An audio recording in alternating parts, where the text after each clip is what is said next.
and speakers, Toastmasters Club of Fairfield, Iowa. Yay! And now our president, Satish Sababaji. Yay!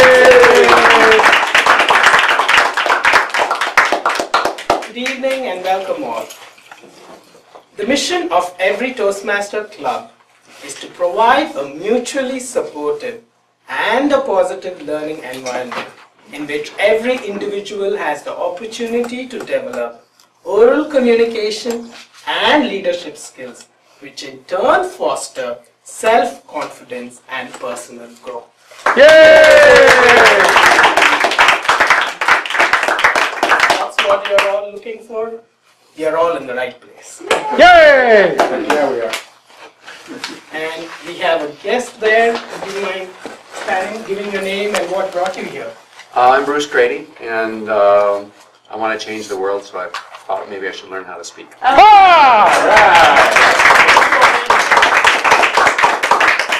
And we have another guest, two more guests. My name is Ahilan Kumar, and I'm here to see how my dad does president. My name is Amrita Kumar, and I came here to see what my dad does and to improve my speech skills. All right.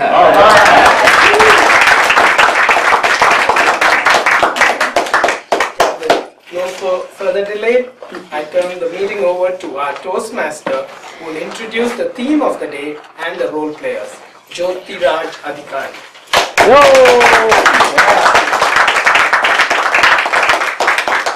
Good evening, everybody.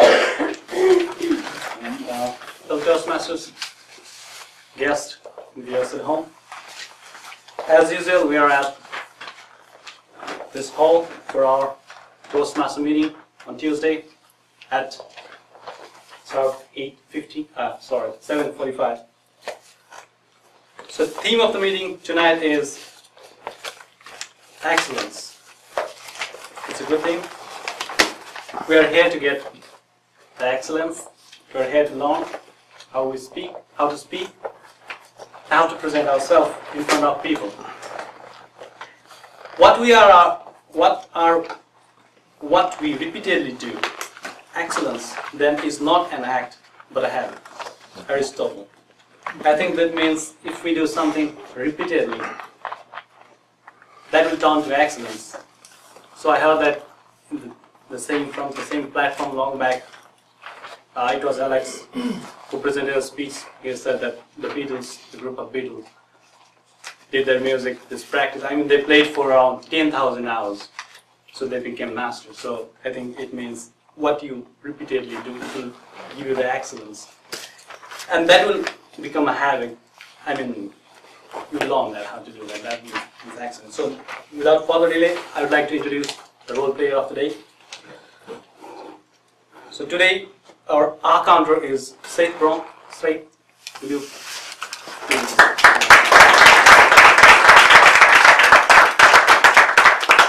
My role as the counter is to count ahs, ums, ands, buts, so's, whatever's, filler words, anything that you use to fill in space when you don't know what to say.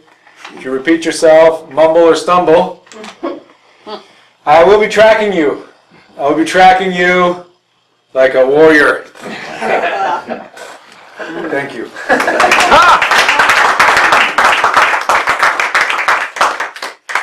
Upendra Sharma is our general evaluator. He will be here. He will be presenting his evaluation at the end of the meeting. Grammarian tonight is Brad Chinosky.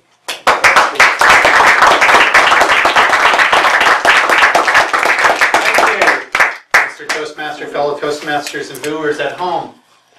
My role as a grammarian is to introduce the word of the day. The word of the day is vernal.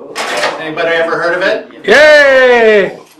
That's the doctor's Vernal office. means appearing or occurring in spring. Spring-like or characteristic of youth. Used in a sentence, where are you trampling vernal blooms? Alexander Pushkin. I'm also going to record incorrect usage of the word. Use of the word overall. Also note awkward or misuse of words. Creative language usage. And I will give a report at the end of the meeting, and I will not track you any further than that.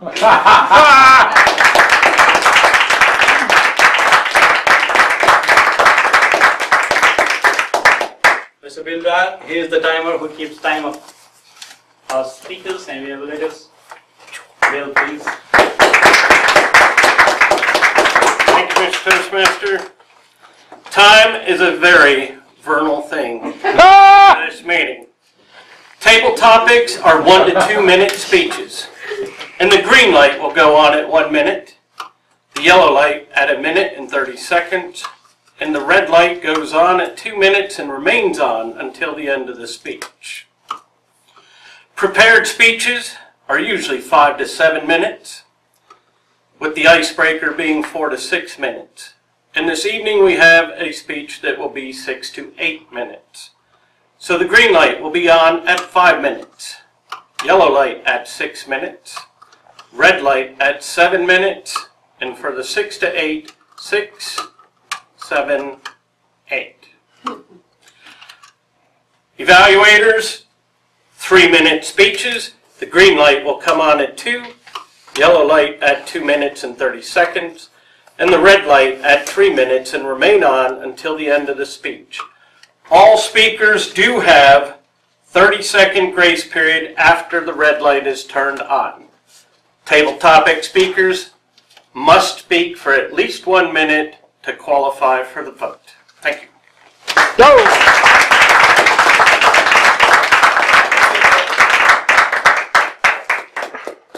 Cindy Trainer and Satish Salapati will look after ballot, vote, and greeter and joke master is Jeff Safely. He will tell a joke at the end of the meeting. And leader counter is Ron Kerr.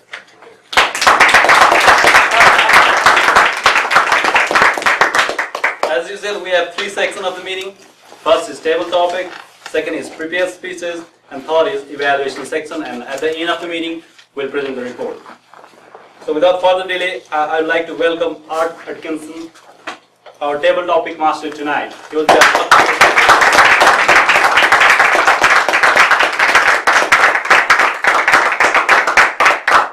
Thank you, Jyoti Raj. Good evening, Toastmasters, viewers at home, guests. Bruce, it's great to have you here.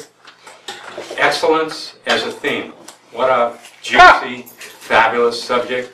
Yeah. Excellence in almost any life-supporting area is inspiring and draws us into it. We want to emulate it, so excellence. But I've chosen tonight not to focus on excellence like in music or in sports, all of which have huge followings, but excellence in leadership. Excellence in leadership is what has the capacity to change the world. Excellence in leadership. I have the pleasure of working with a company that's made excellence in leadership a foundational issue from the word go. And I have 6 quotes from either books that I've been encouraged to read by great authors on the topics of excellence, or from some of our company leaders about either quotes that they have stood by or excellence principles that they've used. So I'd like my first volunteer, and you choose a number and you get a quote to respond to. William.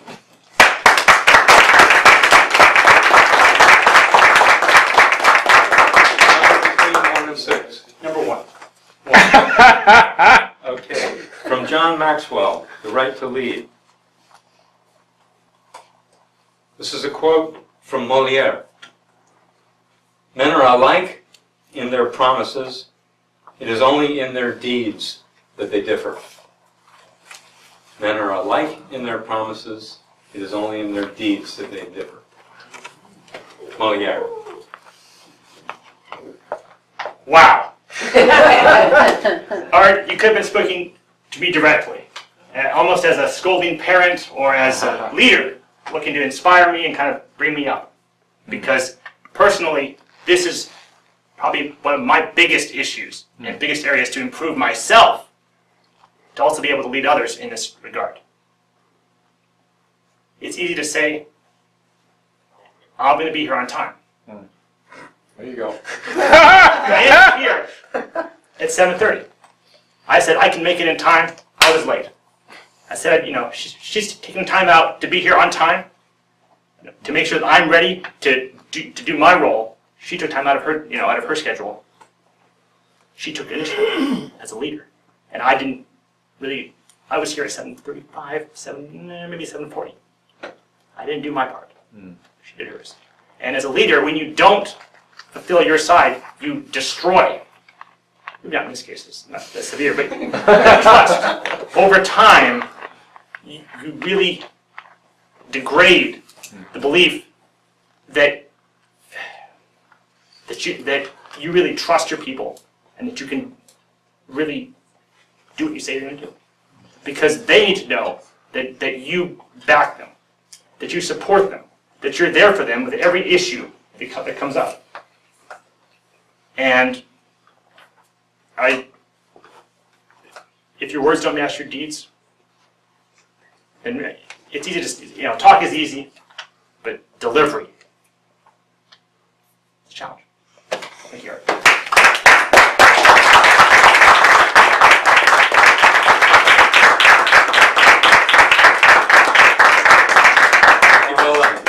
Next volunteer, Ron.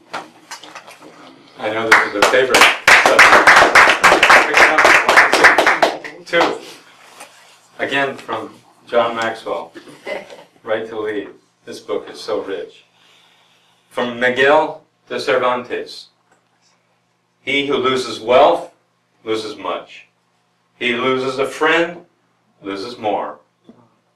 But he that loses courage loses all. Cervantes. Mr. Table Topics Master, fellow Toastmasters, guests, viewers at home. Courage. Ha! Great. Yes, courage. Courage is the opposite of fear. Or put it this way. Courage is what you do in the face of fear. We all get afraid. And the only difference between the only difference is that you get up and go in face of the fear. And I'm going to get all choked up. I remember in Vietnam, some guys, you talk to them, and they pull some incredible stunts. I mean, just incredible stunts. Fiery coming, the bad guys, and they get up and get the machine gun ammo and run over the open field for 200 yards, and everybody, nobody thought twice about it. That was what you did. It was your stinking job. You didn't stop. It wasn't like, oh, I'm going to be a hero, I'm going to get a medal. No. The people who got medals was kind of like they were just doing their job, and somebody who pays attention to this kind of stuff puts the paperwork in, and then all of a sudden. But it's almost unfair, and the people you know who get that, when they receive the medals, are the first to say, it was my team. I couldn't have done it without my team. Now, in civilian life, we see this in sports teams. Oh, we're a team, and then you see the guy, the hot shot, screw the team, and he goes for the glory, as if it was all me, nothing to do. Oh, those losers, they couldn't have done it without me. Yeah, right.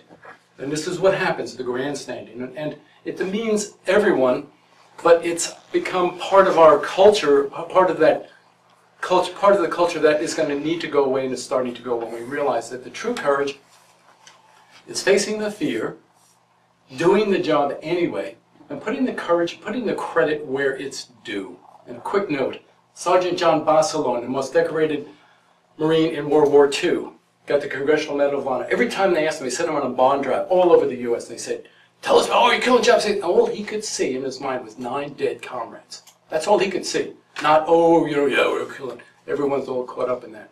So when the folks make it to the top and have the wherewithal to it, they put the credit where it's due.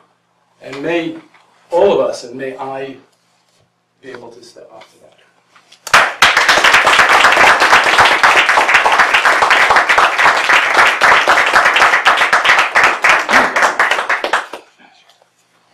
Next volunteer.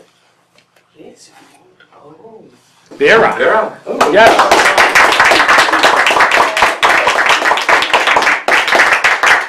Pick a number, but pick 6 if you. I just got to share this. This is such.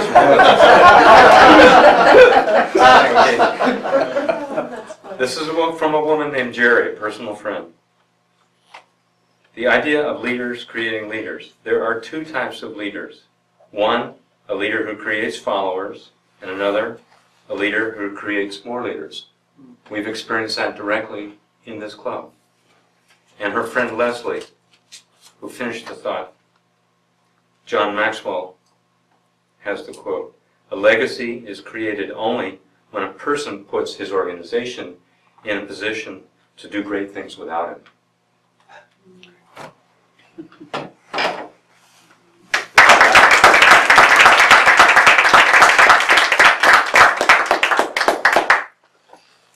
A legend is a person who creates the ability to allow an organization to run without him. Good evening, fellow Toastmasters, viewers at home, and honored guests. I must give my complete devotion to my mother. My mother was a person that I thought as I was growing up, she could manage the state we lived in and possibly even be a president. She had a beautiful way of delegating, and she instilled somehow in the 10 children, she knew who was good at each thing, and she left us feel competent and that we could be responsible and just proud of what we do. And so I believe that for a successful person to manage any group of people or organization is one that knows the talents that are around that person and delegates. And I owe just so much to my mother. Thank you.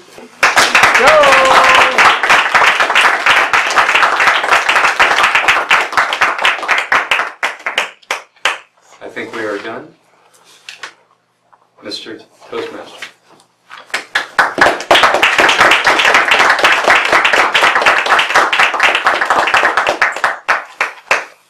We have to vote. Okay.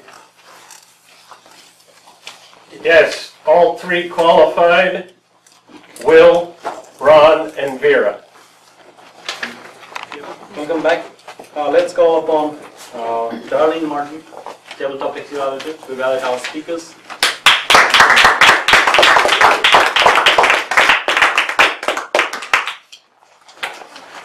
Thank you, Mr. Table, Mr. Toastmaster, viewers at home, guests, and fellow members. Art, I just thought that was wonderful topics that you had and engaged in.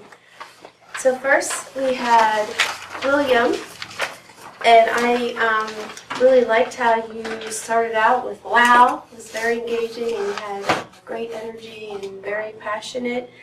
And I really enjoyed how you wove in a personal story that just had happened, very current and was very present. My suggestion would be to greet the audience. Would be my suggestion. Good job, good job. Next we had Ron, who I don't see at the moment. Oh, there he is. Sorry, hi Ron. I really liked how you started out with humor. You engaged everybody. I don't remember exactly what it was that you said, but it caused everyone to laugh. I really enjoyed your gestures and your vocal variety, and how you also told a story and wove that all into what your topic was. I don't have any suggestions. I thought it was awesome, so yay. Number 3 was Vera, and I also really liked how you wove in a personal story with your mother, with your topic. It just made it very personal, and that was a nice touch. I would just, my only suggestion would be to speak up a little louder so that I could hear you. Good job, everybody. Thank you.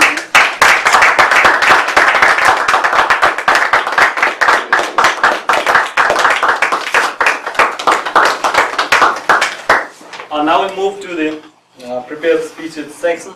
This is our second section of our meeting.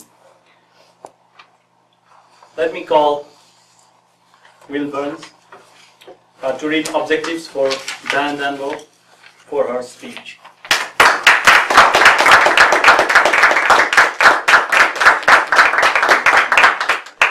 Thank you, Jyoti. Okay, Diane's doing a slightly different speech tonight. She's going out of the advanced manual here, and she is doing a monodrama. Now, for those of you that don't know, you don't have to raise your hands here. Actually, I'm curious. How many of you do not know what a monodrama is? Good me until now. So, okay, a monodrama, and I'll read here so I get it right. In a monodrama, the speaker portrays a single character, striving to bring that character to life through voice, gesture, and mannerisms. Usually the speaker appears to be talking to an unseen person who seems to motivate the speaker's words and actions. But in some situations, the speaker may only be talking to himself or herself. The objectives: to understand the concept and nature of the monodrama, and to assume the identity of a character, and to portray the physical and emotional aspects of that character to a live audience. Diane has chosen the monodrama on the harmful effects of tobacco, written by the Russian artist Anton Chekhov in 1886. Plot: the action takes place in a town hall. The main character has been told by his wife to give a lecture about the harmful effects of tobacco. Even though he himself is a smoker, he emphasizes that this will be a dry and boring lecture, but always postpones the actual subject by talking about his problems with his dominant wife. Please welcome Diane Denbaugh.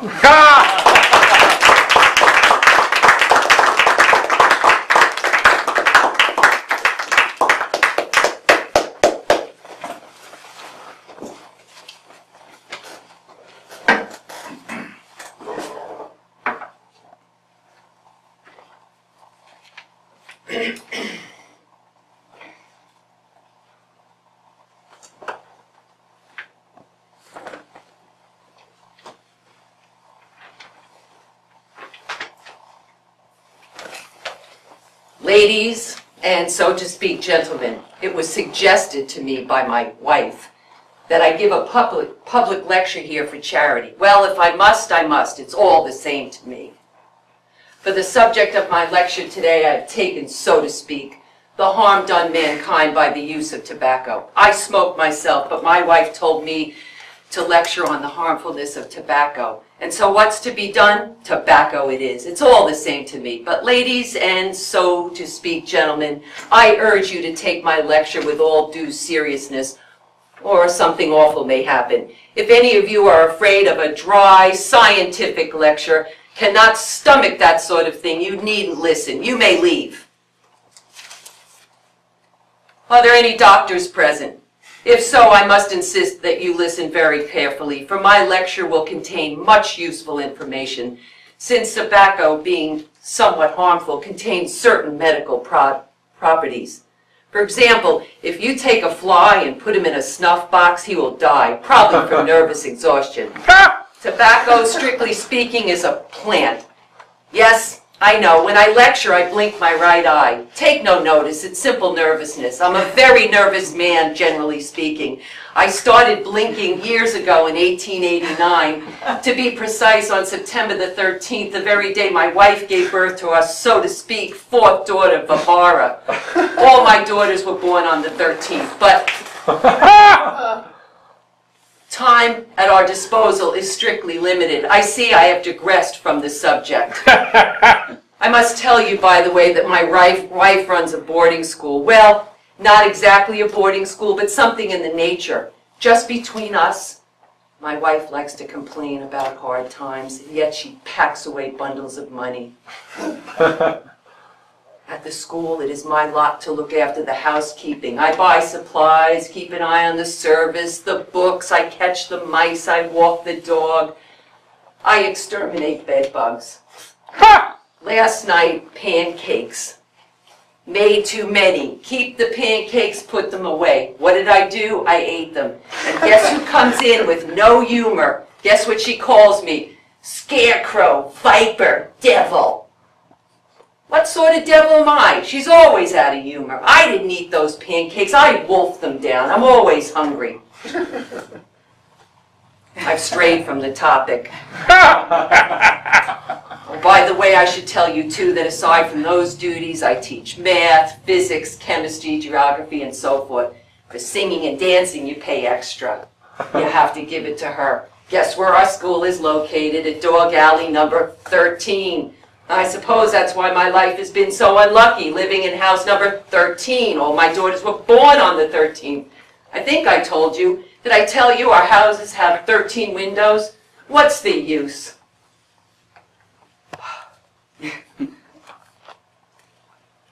I'm a failure. I've grown old and stupid. Here I am lecturing and to all appearances enjoying myself. I tell you, I have such an urge to scream at the top of my lungs, to run away to the ends of the earth. There's no one to talk to. I want to weep. What about your daughters, you say? Hey, well, what about them? I try to talk to them and they only laugh.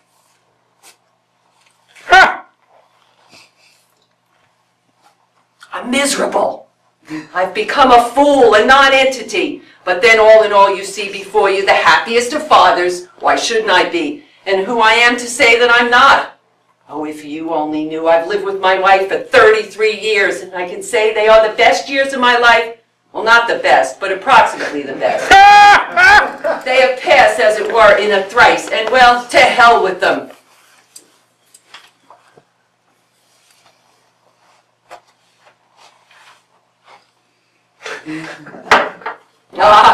You'll see I'll get tipsy on just that one glass.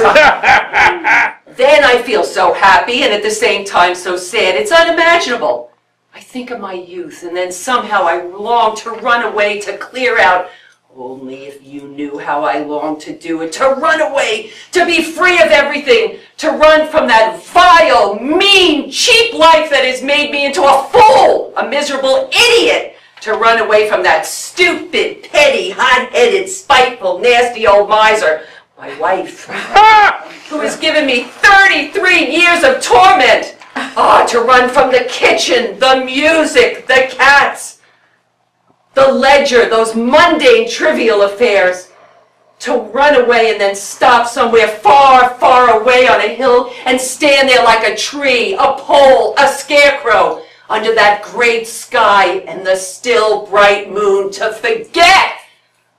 Oh, simply forget. How I long to forget. How I long to tear off this frock coat that I wore 33 years ago at my wedding and I still wear to lectures for charity. Take that! Take that! I am a poor, shabby, tattered wretch like the back of this waistcoat. I ask for nothing. I am better than that.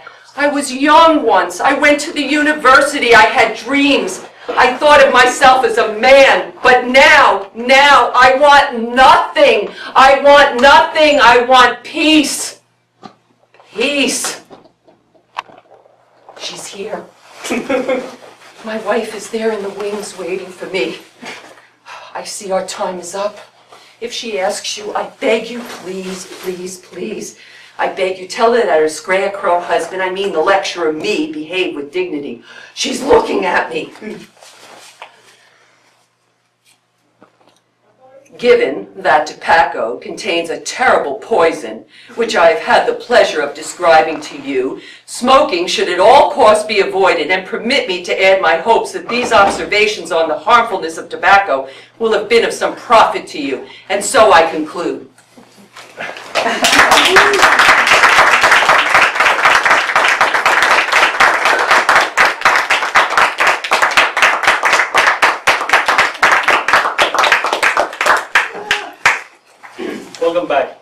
next speaker is Raul, but let me welcome Dan Craig to read objectives for Raul.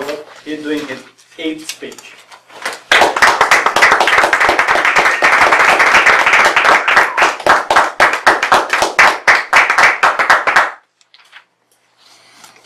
Rahul is doing the project Get Comfortable with Visual Aids.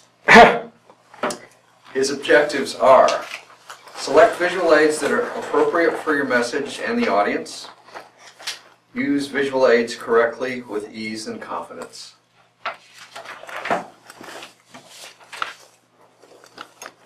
Rahul, as you may know, is from India. With his journey from across the globe, he's learned something about success, which is what he'll be sharing here tonight with us in his talk entitled Right Way to Success. Please welcome Rahul Bhatt.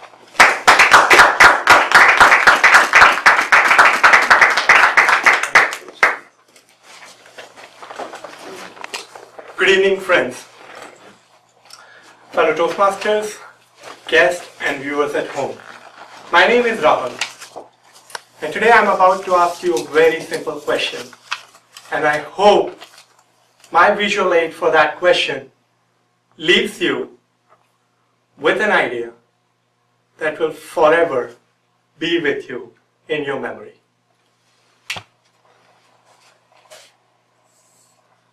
What do you see? A line. Green line. Doesn't matter, it's a line, that's the right answer. If I would ask you a way to shorten the length of this line, what would be the very first thing that would struck your mind? Dan? Oh, I'm sorry, I was daydreaming. Okay, I'll repeat the question. This is a line and I would want you to reduce the length of this line. Yes. Could you ask someone else, please? Fetch, you have any answer to this? Fold the paper. Roll the paper? Fold the paper. Fold the Rip the paper off of the piece. Fold it. Okay, but wait. You haven't erased it? Erasing? Believe me, most of the people will think about erasing, reducing, shortening something. This thing doesn't work that well in terms of success. There is a very famous story about this line and a student. And I'm pretty sure most of the people who come from Indian subcontinent would know the answer. Yes, I would draw. So anybody who would like to tell the answer of a better way of making this line realize or shortening the length for this line? I would draw a longer line besides it. It looks shorter compared to the line which is besides it. And this is the same thing which I wanted to leave you with a memory of. Aim high. Think of bigger things. Not of reducing someone else, but to improve yourself. In terms of success, what most people do not realize is what are the right ways to success and how to go about achieving them. And in a very simple short speech, I like to give you my 3 ways for achieving success in a right manner. Very simply, they are determination, dedication, and discipline, which in short I like to call as the 3D principle.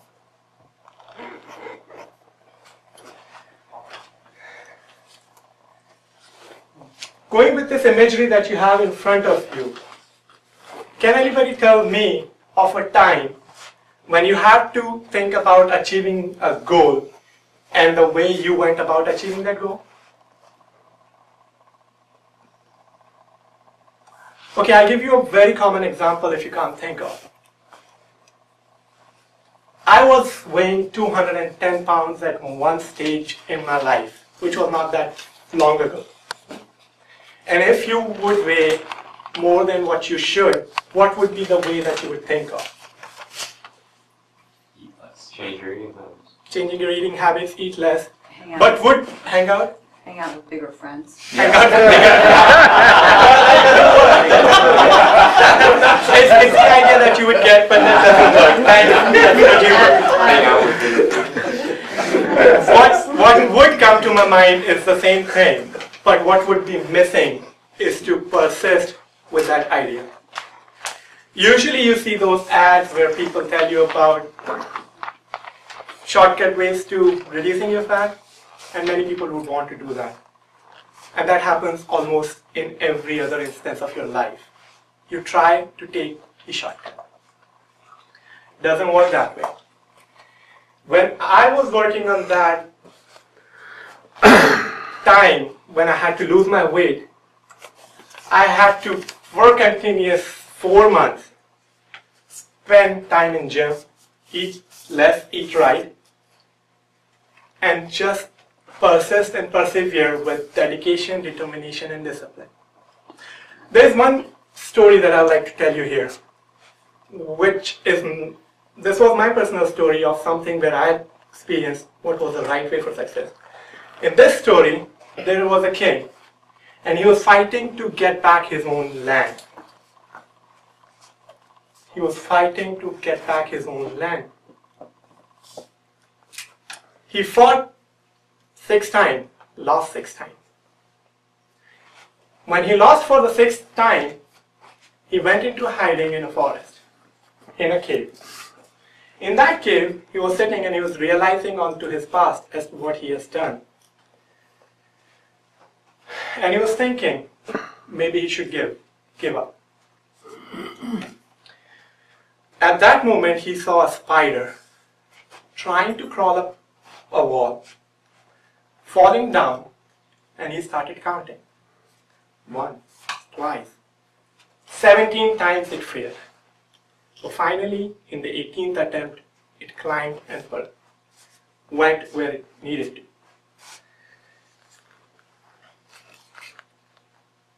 That's what is determination. You need that in a great amount to achieve what you want to achieve.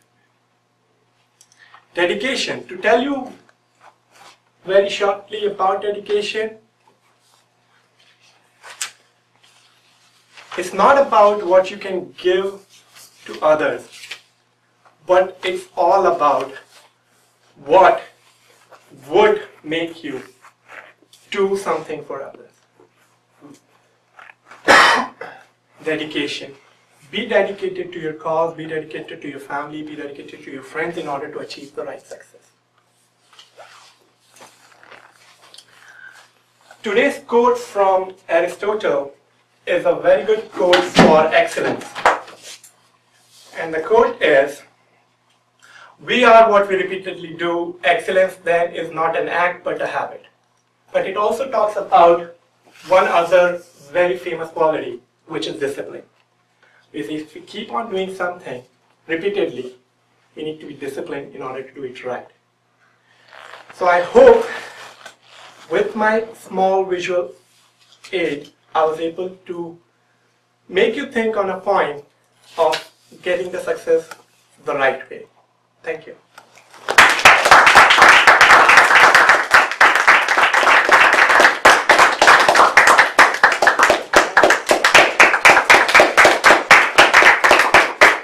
Welcome back. Let me welcome Jean Similton Craig to read objectives for our next speaker, Louis Denbaum.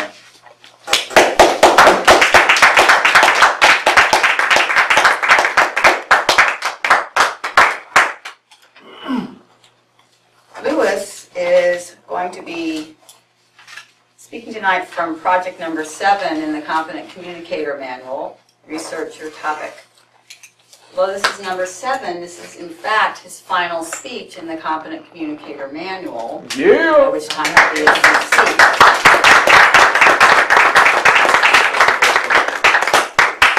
The objectives of Louis's speech is to collect information about his topic from numerous sources, then to carefully support his points and opinions with specific facts, examples, and illustrations gathered through research. Louis Denbaum is an author, educator, and relationship coach, also married to Diane. He's not domineering. After suffering the pain of 2 divorces, he committed to finding out how relationships work. His efforts paid off. In 2006, he married the love of his life, Toastmaster member Diane Denbaum. Louis and Diane are the authors of Madly in Love Forever, A Guide to True and Lasting Love. Yeah. They teach relationship readiness workshops for singles who want to improve their dating experiences and relationship enhancement workshops for couples who want to improve their relationships. Tonight, Louis is giving speech number 7, as I mentioned. The title of Louis's speech tonight is Marriage, Is It Obsolete? Please help me welcome Louis Denbaum. All right, Louis.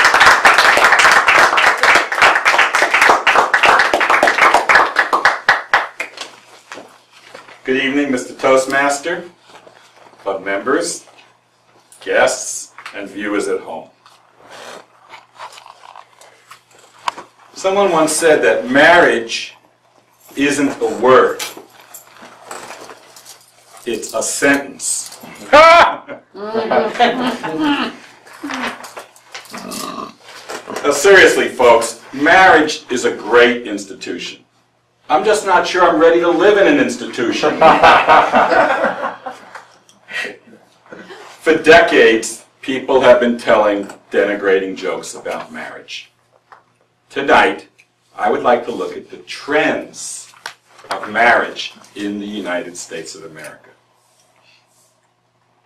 In October of 2010, the Pew Research Center in Washington, D.C. conducted a survey of adults in the United States. What they found is the respondents felt, 39% of them, that marriage was obsolete. This is up from 28% the last time these numbers were calculated in 1978. Now that sounds pretty depressing that people think 39% of our population thinks that marriage is obsolete. However, what's worse than that is people are acting on that belief. If we look at the composite U.S. adult population, the entire adult population, in 1960, 78% of adults were married. It was taken for granted that you grew up, got out of college or high school, and you got married. 2008, only 52% of our adult population is married. And now in 2012, it is thought that we're actually below the 50% mark. So that's what's happening in the composite adult population. Now, if we look at what's happening on an annual basis, in the year 2000, there were 2.3 million marriages in the United States. And the population was about 281 million. Fast forward 10 years, and there are only 2.1 million marriages, 200,000 marriages less, but the population had increased to 309 million. It's a 17% decrease in marriages. Now, one thing that's also happening is that people are waiting longer to get married for their first time. For men, in 2008, about the age was 28 for the first time for a man, 26 for women. In the previous decade, it was 5 years younger. Now you might think, this is a really good thing. People are waiting till they're older, wiser, more mature, financially stable, and that should be great for our marriages. The divorce rate might be affected in a positive way. Wrong. If we look at marriage and divorce rates, there's many ways to calculate these, But one way is to look at what's happening per 1,000 people in the population. That's the way I looked at it. Marriage and divorce per 1,000 people. In the year 2000, per 1,000 people, there were 8.2 marriages and 4 divorces. That's a 48% divorce rate. 10 years later, there are only 6.8 marriages per 1,000. We know that. We already talked about the fall in the marriage rate. 3.6 divorces. That's a 52.9% divorce rate. These statistics come from the Center for Disease Control. I'm not sure which the disease is, marriage or divorce. Last year, Diane and I were giving a talk at a bookstore in Des Moines. And we mentioned that the younger generation is starting to think that marriage is obsolete, that they know it doesn't last. And the woman who owned the bookstore said, I got to tell you a story about my son. He was invited to his friend's wedding out of state. It coincided with an Iowa State football game in which their longtime coach, Dan McCarney, was coaching his last game of his career. And he said, Mom, I'm going to the game. My friend Bobby will get married again. I'll go to that one. And by the way, this woman had just recently gotten divorced after 38 years of marriage. So divorce is a big problem in our country. Another statistic or trend is that there's a change in who is starting a family. It used to be that getting married was a prerequisite to starting a family. You got married because you wanted to have a family. In 1960, 5% of children born in the United States were born to unmarried women. In 2008, that number ballooned to 41%. 41% of the children in the United States in 2008 were born to women who were not married. So no longer is marriage even an incentive to start a family. Now, I don't know about you if this really matters to you or not, but I'm kind of old-fashioned. I'd like to see the marriage rate go up and the divorce rate go down. And as a relationship coach, I work with singles and with couples. And I have a solution that many of you may think is simplistic. The solution is education, relationship education.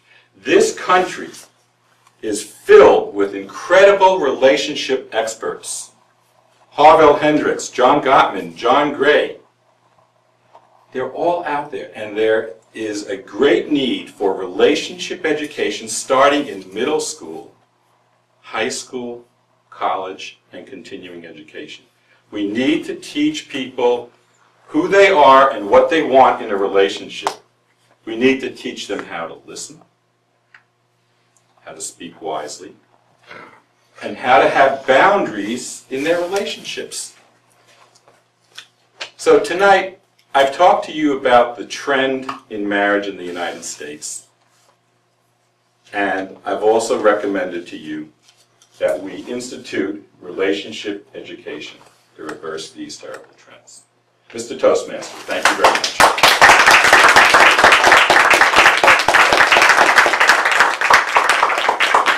Good later. Welcome back. Now we move to our third section of the meeting, evaluation section. Let me welcome Upendra Sharma to take his role of general evaluator.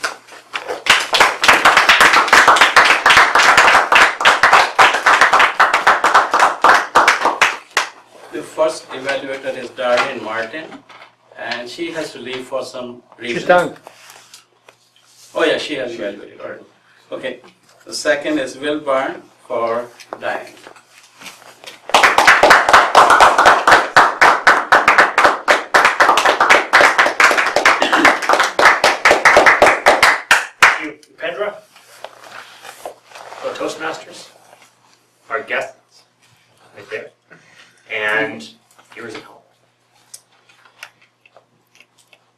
and most especially Diane.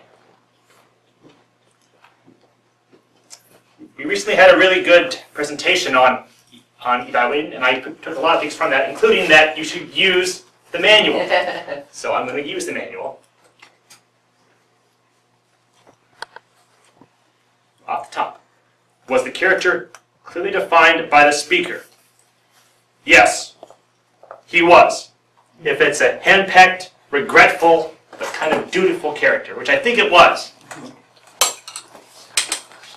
I get the sense that character maybe at one point had a bit more of a thoughts of a vernal life. That at one time it may have actually meant something to him. Did the speaker adequately express the conflict in which he was involved? Yes.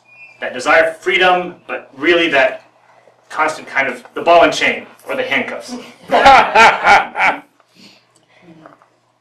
How effectively did the speaker use voice and gestures, body movements?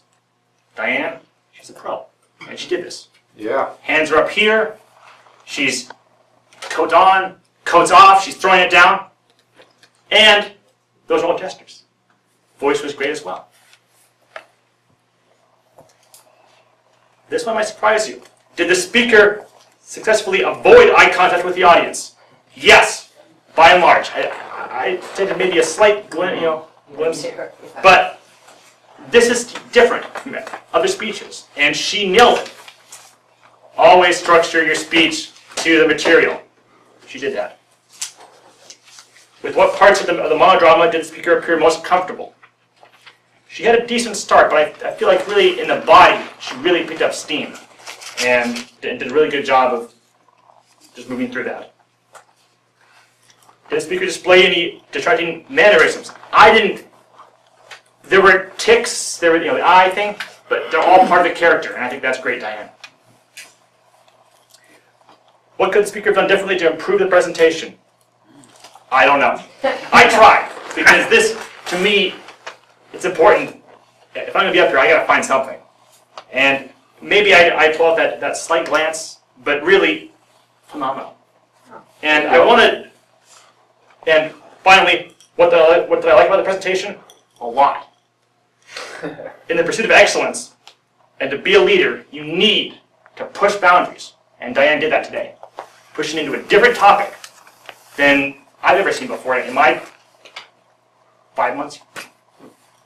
And thank you, Diane, for being that leader of excellence, leading us towards this path and bringing us along for the ride.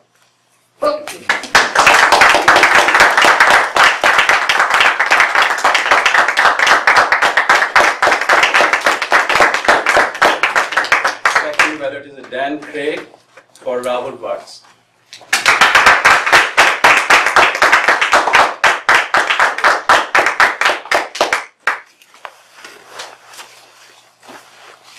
Rahul intended to use a computer and a projector tonight, and the thing gave up on him, which is a pretty scary situation, I would think. So I think it's fair to mention that as we start his evaluation, because the book talks a lot about the visual aids. Were they appropriate for the speech and the message? Did each visual aid help you understand and remember the speaker's point? Was the visual aid clearly visible? Did the speaker use visual aid smoothly and with confidence? So on one level, it was a little disappointing to be given 2 lines. On another level, it worked. Which I'm kind of impressed. I mean, he began with questions. He engaged us. He drew his little line. How would you make that look shorter? And we had our ideas. And when the right answer came, it stuck. He told us that he wanted something that would really stick in our memories. And it was visually very simple, but it really stuck. And when he told us that we just need to make it a longer line next to it, it really was memorable. I like his point in which he said, aim high. Don't reduce someone else, but improve yourself. So I think that was the essence of that opening point. His organization of the speech was good. He used his 3D principles: determination, dedication, discipline. And he did a good job in illustrating those. Stories. Rahul's a very good storyteller. That's, I'd say, the strongest point of his talk. When he gives a point, he's got a nice little story. Maybe it's about losing weight, what he had to do to achieve that. Maybe it's about a king watching a spider, getting inspiration from his determination. What did I think he should have done differently to make it more effective? This is in the context of everything going to hell, but the talk could have been rehearsed more, because even as it went over time. Other than that, though, it was actually pretty smooth. One strong point of Rahul's presentation, as always, is his presence in front of the room. He comes out, he seems so natural there. He really draws you in. But one thing that you did tonight was have a tendency to pace back and forth. So of course you want to plant and talk for a while, and then to engage the rest of the audience. Plan again. The pacing can be very distracting. I've already mentioned what I liked about the talk. I thought the opening question was really great to engage us. The stories were very good to illustrate the points. Good talk. Good recovery from a hard situation.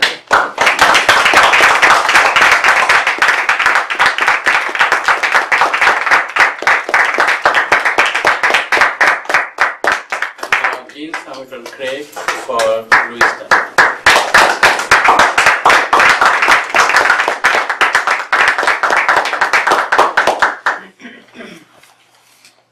Fellow Toastmasters, guests, viewers at home, and especially Louis.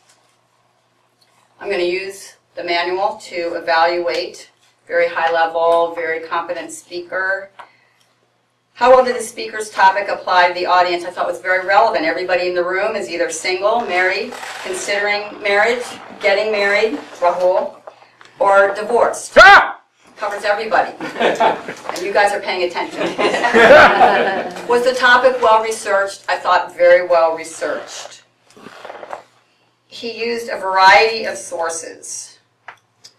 Pew survey with statistics. He used the U.S. Census Bureau. He used with percentages and graphs. He used a Center for Disease Control. I did have the question about the disease. However, a variety of sources to build his case. So the topic was well researched, and he used a variety of materials. How well did the speaker support his or her main point? He used a variety of data to show declining marriage rates and increasing divorce. Support material was appropriate for the points made. Yes, he used visual aids, and he also used relevant statistics as opposed to irrelevant statistics, which can be annoying. Was the speech effectively organized? Yes, the logic flowed through the problem, marriage, divorce, starting a family in an unmarried state, and then on to the solution. I really liked that. It was very clear, easy to follow, and well supported. Did the speaker take advantage of body language and vocal variety? I felt that his body language was actually calm and purposeful and did not overshadow the data that he was trying to point our attention to. No histrionics, just purposeful, significant. I like that towards the case he was building. Now, what could the speaker have done differently to improve the speech? I'd like to see Louis address and discuss some possible alternative interpretations for the data. For example, declining marriage rates. Women may be perceiving more career options and life options, putting off marriage. They didn't have that in the 60s. Mad men. You got a job so you could get married. Secondly, perhaps gay and lesbian relationships are more acceptable now, but they're not considered marriage. A lot of people living in those kind of relationships, but not marriage. Thirdly, and again, these are just possibilities, the increased birth rate to unwed mothers could relate to increased restrictions and obstacles to abortion, as the country has swung towards a more conservative stance on those. Just ideas. What did I like about the speech? Great opening humor, the cuffs. Don't know if I want to live in an institution. Again, all the sources I really liked. The problem, the way he laid that out. And also I liked the story that he gave. The story of the woman in the bookstore. The son who says, no, I'll catch the game. He's going to get married later. I'll catch him on the bounce. Very well done. Thank you.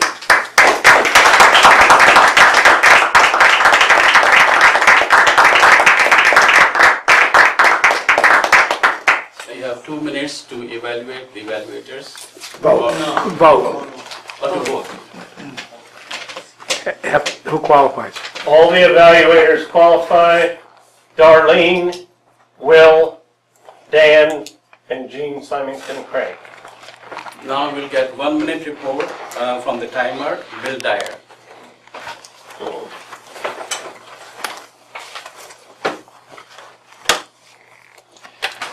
On our times this evening, table topics, Will Burns, 1 minute 43 seconds. Ron Kerr, 2:22. And Vera Rhodes, 1 minute 19 seconds. For our speeches this evening, Diane Denbaum started us out at 6 minutes 45 seconds. Raoul Watts, 7 minutes 41 seconds. And Louis Denbaum brought us home at 8 minutes and 15 seconds.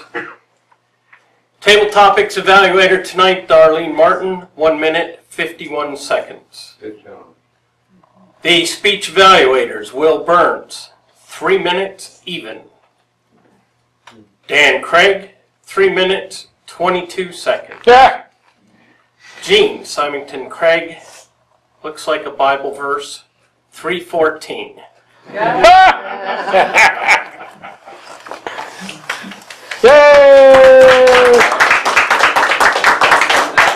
1 minute report from our counter, Seth Braun. As promised, I tracked you all judiciously with great gusto. Jyoti Raj, few uhs and a couple so's and 1 repeat. Bill, pretty clear. Pretty clear. How. Bert had a repeat. Art had 2 so's. Will's sneaky. You are a sneaky filler word user. I can't hide from you, Seth. You can't.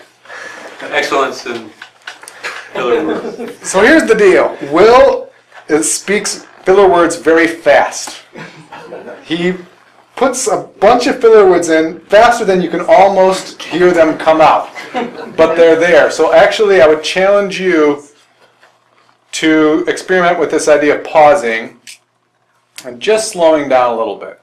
It's basically generally good for everybody who's speaking to consider pausing and slowing down a little bit. And for you, you win the prize for the most filler words in the smallest amount of time.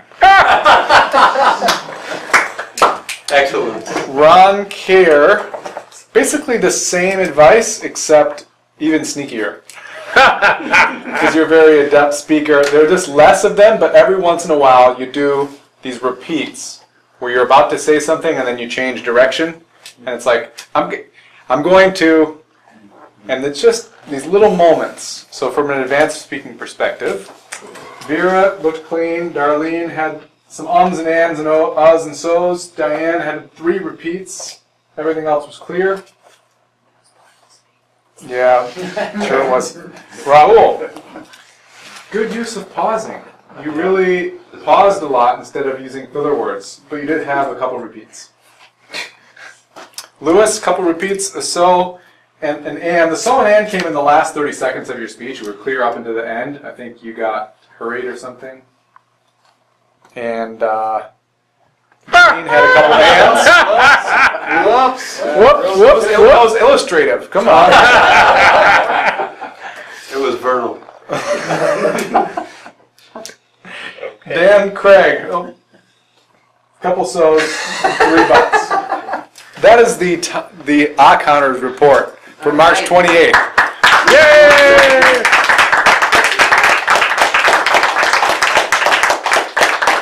What's the timing on that? From Ramarian Barchinaski. Yo! Go. I came up here to scold the class. Does anybody remember the word of the day? Yes. Everybody can say it? Okay, so everybody said it. There was only used properly once. You know who used it properly once? Me! You did use it, Bill, but use it as a vernal thing. What is a vernal thing? Spring-like. Springy thingy. Spring-like. Thing is a non-distinctive word, and it takes away, it makes it, it destroys the impact of this powerful adjective. So I want everybody to use it at least twice tomorrow. I know you have to write it 100 times. Say it on. There was some really interesting and awkward use of table topics. The quotes used tonight by our table topics contestant, we could create a book. Talk is easy, delivery is a challenge. Who said that? Will. Will, got it. Courage, great. What awkward use of language, but powerful. Ron Carroll. Both at the same time, it's powerful and awkward, and that really got our attention. Heroes are just doing their jobs. Ron Carroll. True courage is facing the fear. Ron Carroll. I give complete devotion to my mother.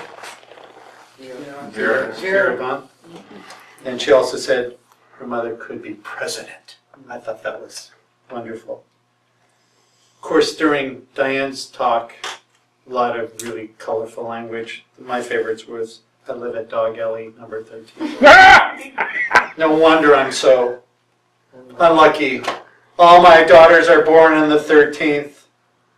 33 years of torment. The music, the cats. Raul, you need to watch. I noticed one tense issue. It should be strike, not struck. Use the proper tense.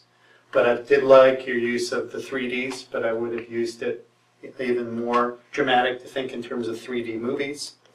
And finally, marriage isn't a word, it's a sentence. Really catchy phrase by Lewis. I'm wondering what they do with the handcuffs after the meeting, but that's for... And the shot glass. And well, yeah. But really a powerful statement he made, that is, there's a need for relationship education in middle school. I thought that was good. And of course, Bill Dyer, I thought, had one of the best use of language today. It looks like a Bible verse, 3:14. Thank you.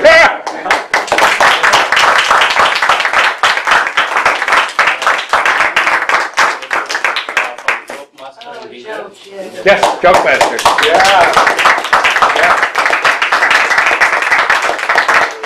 Fellow Toastmasters, it's great to be up here. I was supposed to make you all laugh tonight, but after Lewis's speech, it's kind of depressing. I'm looking down on a ring on my finger. I don't even have a watch, so I'm way behind. I got an ant farm. I was really excited about that, but I had to throw it out. Those guys didn't grow a thing. There you go. These are really stupid, actually. And then, yeah, I bought a bunch of fake plants, but they died because I didn't pretend to water them.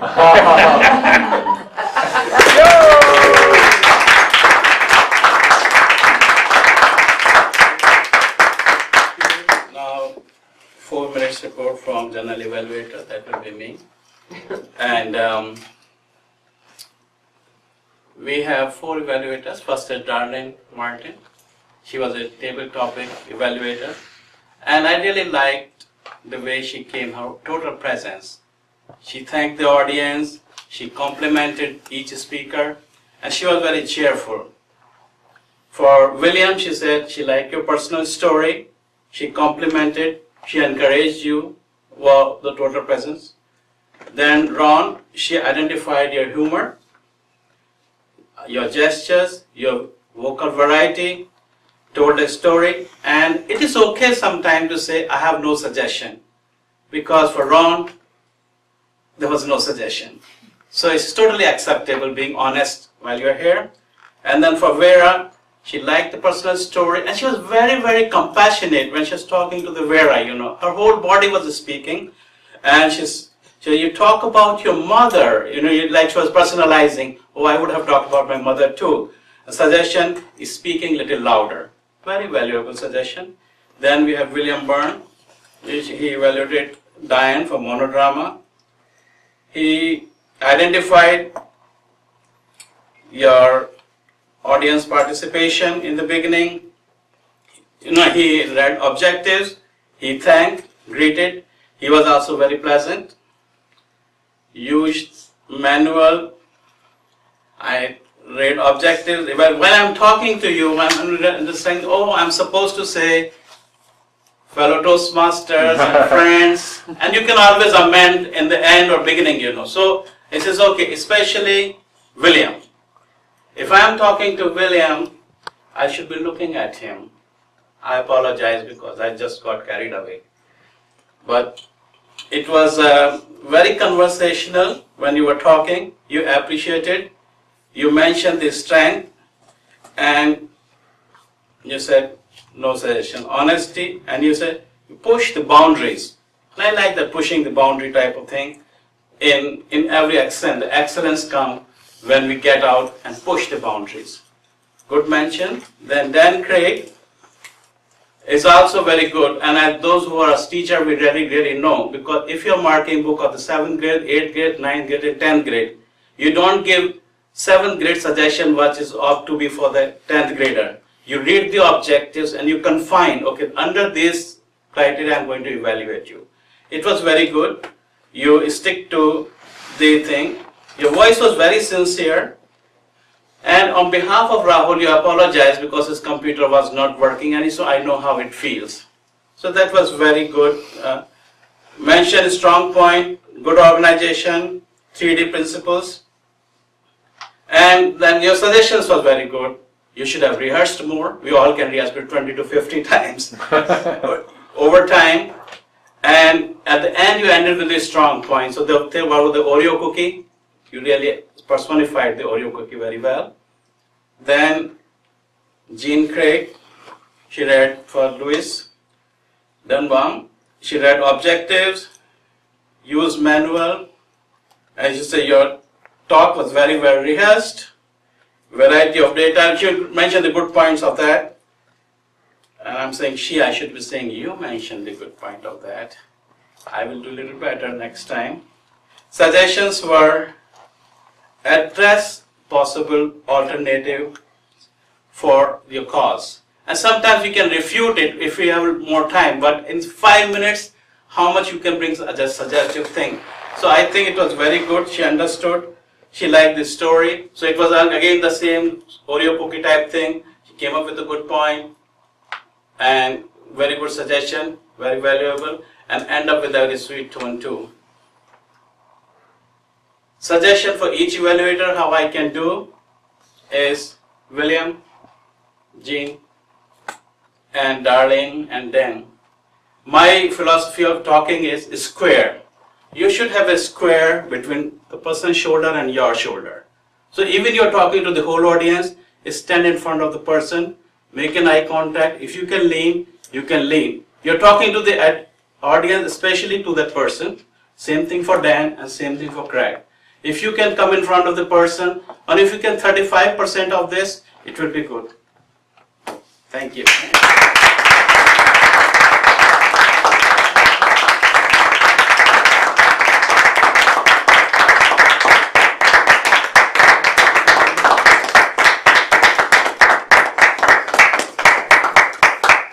Good evening once again.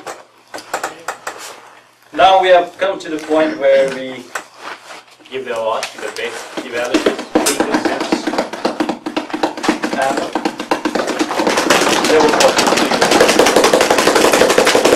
first award for the table topic speaker goes to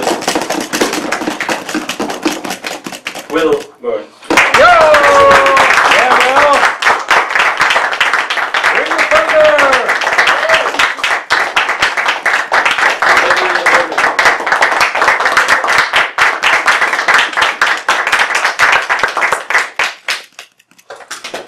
And the best evaluator tonight is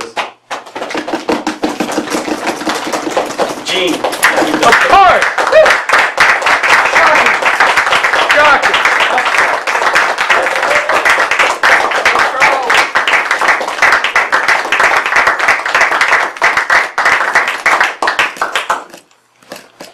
And the best speaker, Diane.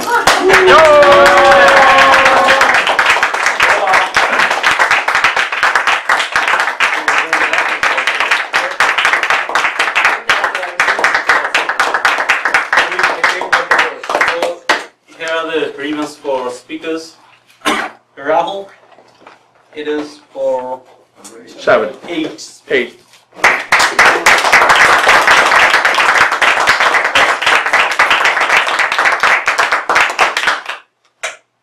Lois. Lewis. Oh, for Lewis is your 7. Number 7.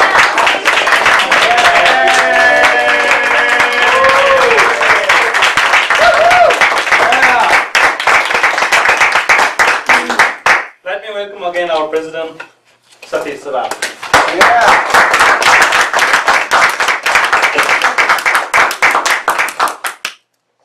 Now it's time to hear from the guests.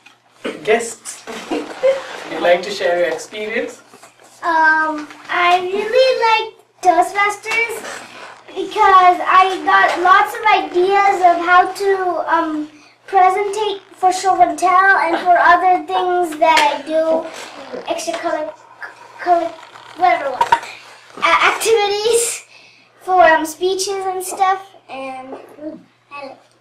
Awesome.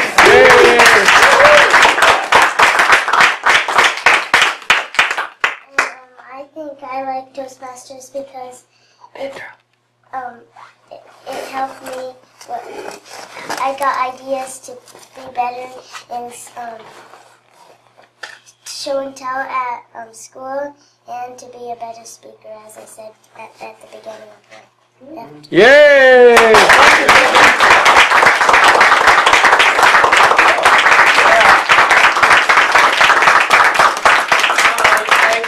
There are 2 announcements.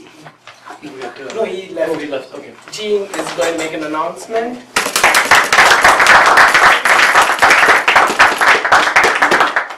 Area 92 governor hat in place. There is a new contest for the district, and it involves poster hanging. We're all good at poster hanging for special events. This is more general for getting posters around town with info so people can come, and we're putting Tom's email address on here so people can have a place to go. But every one of these that we put up, we're going to log. So I'd like to have, we've only got 7. If 7 people take one, tell me where it's going to go. Actually, I've got some too. We can steal them You have from some too Area for- 93. No, I got this one. I got this one first. So. Yeah, well, I'm saying I'm going to give them to Area 92, Gene. I'm cannibalizing Area 93. There's 2 more for you. Donate. No, all right. Are yours filled out? No. Well, okay. These are filled out, ready to go. I'm going to take responsibility for 7 of them. Can I But you just wear see- this for a couple of days? Does that count? You see, yeah, Seth and Ron have them too. But this is for golden speakers. This is, Right. yes. So if you have, I'd like to just get some people to come up and take a couple posters. And then I have to indicate where it was put up and the date it was installed. And this all goes in by the 15th in the club. There'll be drawings, and the club will either get a $20 gift certificate, or some lucky club will get a free ticket to the registration, the spring conference. Ooh. Okay, now, so, second thing real quick is, in the latest Toastmaster magazine, the April Professional Travelers, on page 28, is a whole article about Dana Lemon, who is the only, well, it says he's the only Toastmaster who holds both the World Championship of Public Speaking from 1992, and he's achieved the Accredited Speaker designation. Okay, which is a whole nother track. We could have Tom, but it's highly, highly, highly difficult to get. And it's he has been blind since the age of 4, and he is the guest keynote speaker for the District 19 Fall Conference. Whoa. Coup. He's Not coming. May, but fall. Fall. Okay. Fall. So you're going to be watching. You're going to want to be getting those tickets for this because this guy is just, you know, off the charts. All right, that's it. Thank you. Go!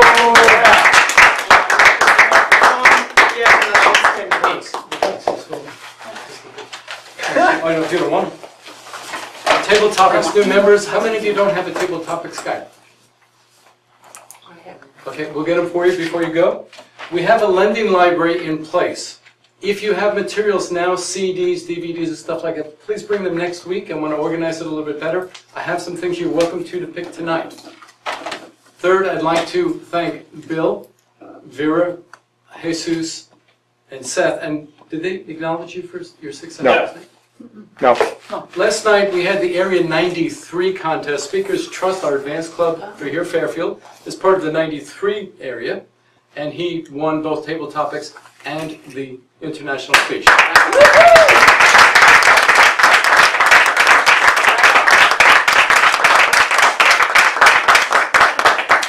There'll be the division contest that will be coming up soon. It'll be broadcast to you. We had a great time. These rides are just great. Sitting in the car together and going to these things. We'll let you know. We'll try to organize, get as many folks as possible to go to that one as well. Mr. President. Yo! Meeting adjourned. Meet you all next week.